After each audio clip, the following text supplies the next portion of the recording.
শুভ মঙ্গলবার, অনেক অনেক শুভেচ্ছা। আমার ছেলের ভাত বাড়ছি, দেখো এই দিচ্ছি বেগুন ভাজা, আর করেছি কুমড়ো ভাজা, জানো তো, বেগুন ভাজা, কুমড়ো ভাজা, আর কি করেছি, বাদাম দিয়ে লাল লটে শাক চচ্চড়ি হয়েছে। এটা দিয়ে দিলাম আমার ছেলেকে। এই দেখো, আজকে আমার সব শুকনো শুকনো রান্না, আমার ছেলের পাতেই আজকে সব শুকনো দিয়ে দেবো। আর করেছি থোর রান্না, কুমড়ো, ঝিঙে, আলু সব সবজি দিয়ে। আর এটা করেছি থোর রান্না, থোরের তরকারি।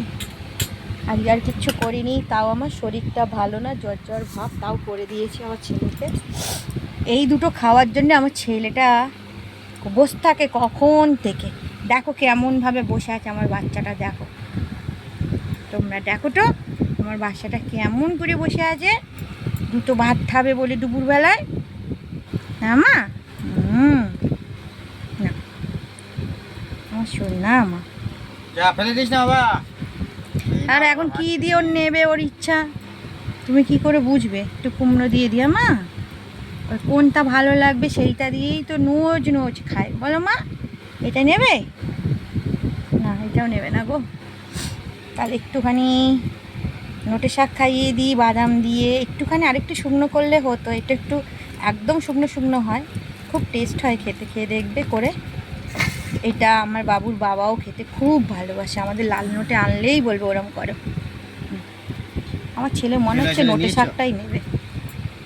আমি দেখে বুঝতে পেরেছি। না খাও আমার সোনা পাখি।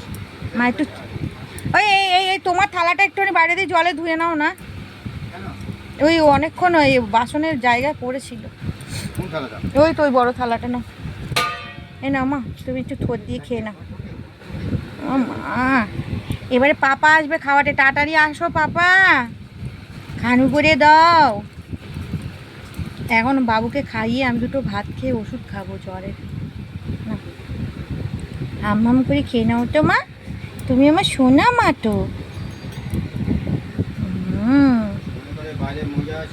আজকে বাবু চাউমিন করে দেবো, হ্যাঁ বাবাও নিয়ে যাবে, তুমি আমি খেয়ে নেবো, হ্যাঁ রাত্রিরে একেবারেই করে নেবো। হ্যাঁ না, এবার একটু খাইতে তাড়াতাড়ি।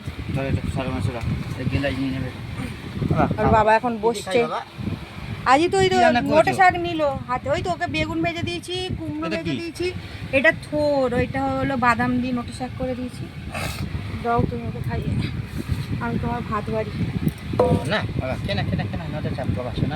কালকে আমাদের এখানে 17ই শ্রাবণ ছিল, আমি করতে পারিনি ভিডিও, শরীরটা ভালো ছিল না, আর বৃষ্টি পড়ছিল, ফোনে পড়বে বলে।